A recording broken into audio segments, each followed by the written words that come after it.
ক্ষমতায় যারা থাকে, ক্ষমতার মোহে চতুর্দিকে অন্ধকার দেখে, মনে করে আমার পতন আর হবে না। কিন্তু তোমাকে বুঝিবে যে গোকুলে বাড়ি শেষে।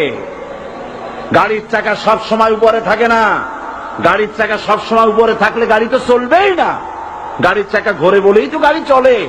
সুতরাং এই উপরে তোমার চাকা উপরে এখন আছে বলে, তোমার দলের চাকা উপরে আছে বলে যারা মানুষের উপরে জুলুম করছো, আলেমদেরকে ধরতেছো, মুসল্লিদেরকে ধরে ধরে জেলে ঢুকাচ্ছ, সময় আসবে এমন ইন্দুরের গর্ত অপমানা পালাবার জন্য।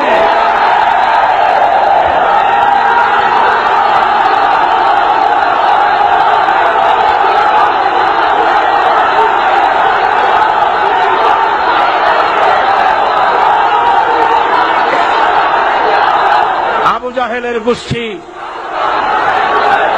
জাহেলের গোষ্ঠী মনে করেছে সোজা আঙ্গুলে ঘি যখন উঠল না, আঙ্গুল বাঁকা করতে হবে।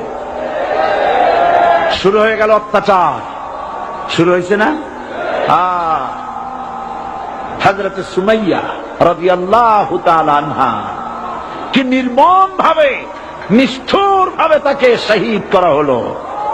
খাব্বাব, হুবাইব, হযরত খাব্বাব রাদিয়াল্লাহু তাআলা আনহুকে দেখে হযরত ওমর একদিন বলছিলেন, খাব্বাব তোমার পিঠে এত গর্ত কেন? এত গর্তওয়ালা পিঠ আর এত চিকুন কোমর আমি তো জীবনেও দেখিনি। হযরত খাব্বাব বলেছেন, ওমর জানো না, ইসলাম কবুল করার অপরাধে, কালেমা পড়ার অপরাধে কাফির বেঈমানেরা আমাকে মারধর করেছে।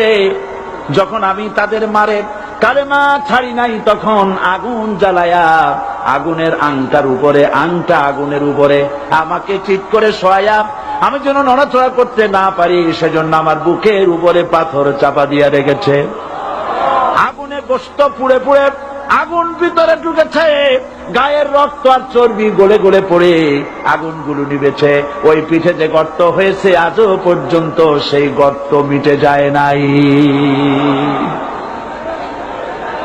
হযরত খাব্বাব রাদিয়াল্লাহু তাআলা আনহু বলছেন, বুখারী শরীফে হাদিসে ভাবে এসেছে, ওয়ান খাব্বাব বিন আরিদ রাদিয়াল্লাহু তাআলা আনহু আন্নাহু ক্বাল শাকাউনা ইলা রাসূলিল্লাহ সাল্লাল্লাহু আলাইহি ওয়াসাল্লাম ওয়া হুয়া মুতাওয়াসসাদুন বুরদাতুন লাহু ফি জিল্লিল কাবা। আমি গেলাম রাসূলুল্লাহর কাছে, যে দেখি হুজুর বাইতুল্লাহ শরীফের ছায়ায় আরাম ফরমাচ্ছেন। আমি কাছে গিয়ে বললাম, আলা তাস্তানসিরু লানা আলা তাদউ লানা ইয়া রাসূলুল্লাহ। হে রাসূল, আপনি কি আমাদের জন্য দোয়া করবেন না? আপনি কি আমাদের জন্য আল্লাহর কাছে সাহায্য প্রার্থনা করবেন না? মার খেয়ে খেতে শেষ হয়ে গেলাম। শুনতেছেন আপনারা? আল্লাহর নবী উঠে বসলেন, বললেন, খাব্বাব শোনো, তোমাদের আগে যারা এই পৃথিবীতে এসেছিলেন দ্বীনের দাওয়াত দেওয়ার জন্য,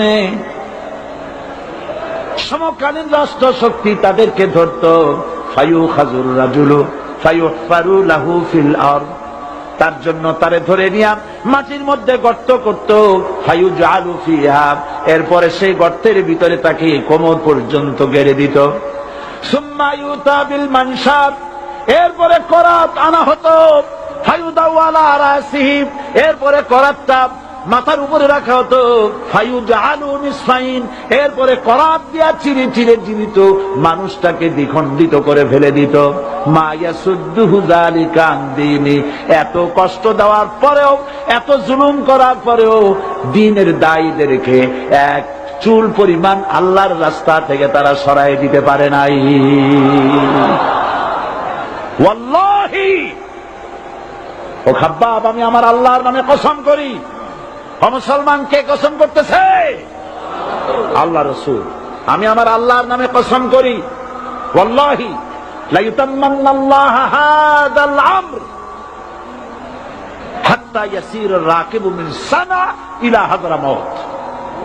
সেদিন বেশি দূরে নয়, ইয়েমেনের রাজধানী সানা থেকে শুরু করে সৌদি আরবের হাদরামাউত পর্যন্ত হাজার হাজার মাইল এই দীর্ঘ পথে যুবতী নারী তার সৌন্দর্যের পশ্চা নিয়া, আর ধনাঢ্য ব্যক্তিরা সওদাগারেরা তাদের টাকা পয়সা নিয়া একাকে নিয়ে অথবা দলবদ্ধ ভাবে মানুষেরা যাতায়াত করবে।